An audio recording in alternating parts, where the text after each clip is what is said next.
అంతకుముందు కల్వకుర్తిలో నిర్వహించిన బహిరంగ సభలో మాట్లాడారు.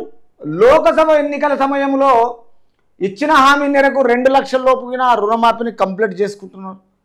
తర్వాత ఈ ఒక వ్యక్తి మాజీ మంత్రి హరీష్ రావును ఉద్దేశించి నాకు సవాలు విసిరారు. ఆయన సవాలు విసిరితేంది, ఆయన రాజీనామా చేస్తున్నాడు. ఎక్కడ చేస్తాడు రాజీనామా?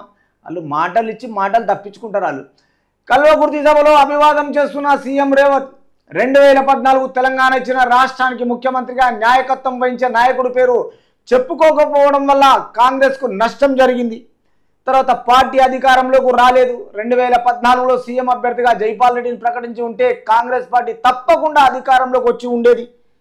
వాళ్ళు తెలంగాణ ఇచ్చిన తర్వాత జైపాల్ రెడ్డిని అప్పుడే ప్రకటిస్తే ఇప్పుడు బ్రహ్మాండంగా ఉండేది. ఇదే ఈ కల్వకుంట్ల ఫ్యామిలీ ఉండేది కాదు, ఈ కుటుంబ పరిపాలన ఉండేది కాదు, ఈ నమ్మక ద్రోహం చేసేది కాదు. తర్వాత ఈ పరిపాలనలో ఇలా అవినీతి అనేది జరగకుండా ఉండేది జైపాల్ రెడ్డి గారు ఉంటే. ఈరోజు రాష్ట్ర ప్రజలను వంచినందుకు అసెంబ్లీ ఎన్నికల్లో బీఆర్ఎస్ను ప్రజలు ఓడగొట్టారు. అంటే వీళ్ళు చేసిన అవినీతిని ప్రజలు విని చూసి కని వినేరగాని ఆ స్థాయిలో మరి ఒక గొప్ప రేంజ్లో ఓడించారు.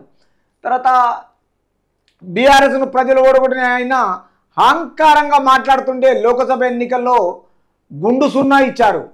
అంటే అసెంబ్లీ ఎలక్షన్లో కొన్ని సీట్లన్నా సెటిలర్స్ వాళ్ళ వచ్చినాయి తప్ప, అదే మన పార్లమెంట్ ఎలక్షన్లో మొత్తం గుండు సున్నా, ఒక మర్డర్ చేసినట్టే అయిపోయింది. మొత్తం ఏమి లేదు వాళ్ళకు, ఎందుకంటే 0 వచ్చింది. మొత్తం ఎన్నికల్లో గుండు సున్నా అంటే గుండు సున్నా వచ్చింది. ఎన్ని ఏమంటారు ప్రయాణాలు చేసినా, ఎన్ని కారణాలు చేసినా, ఎన్ని మీటింగులు చేసినా, ఏమి చేసినా వాళ్ళకి ఇచ్చింది మాత్రం ప్రజలు గుండు సున్నా. ఎవరికి? బీఆర్ఎస్కు. ప్రభుత్వం తీసుకుంటున్న నిర్ణయాలకు, సంక్షేమ పథకాలకు మద్దతుతో పాటు సూచనలు ఇస్తే కనీసం పంచాయతీ ఎన్నికల్లోనైనా సీట్లు వచ్చే అవకాశం ఉంటుంది.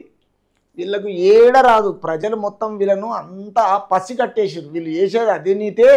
వీళ్ళకి ఇంకా కాంగ్రెస్ పరిపాలనలో టోటల్గా వాళ్ళు చేసేదానికి ప్రజలు గెలిపించుకున్నారు కాబట్టి బీఆర్ఎస్లను ఎక్కడ తిరగనీయకుండా మళ్ళీ ఆ మాత్రమన్న ప్రతిపక్షం మెయింటైన్ చేయాలని ఇప్పుడు అధికారంలో ఉన్నట్టు ఫీలింగు.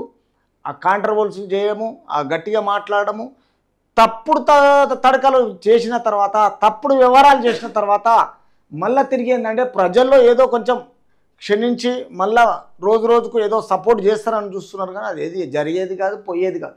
కాబట్టి ఈ విషయంలో మొత్తము తెలంగాణ ప్రజలు బీఆర్ఎస్ను ఓడగొట్టిన తర్వాత కాంగ్రెస్ను గెలిపించుకున్నాక అసెంబ్లీ ఎలక్షన్లో వాళ్ళకు వచ్చిన మెజారిటీ మొత్తం ఏంటిదంటే ఓటింగ్ శాతం తగ్గించి లాస్ట్కి వచ్చేసి కొంతమంది వచ్చి అందులోకి వెళ్ళిన ఈరోజు కాంగ్రెస్ గేట్లు తెరవగానే అంతే వెళ్ళిపోతూనే ఉన్నారు, ఎవరూ లేరు. మళ్ళా పార్లమెంటుకు వచ్చే వరకున బస్సు ప్రయాణం చేసిండు కేసీఆర్.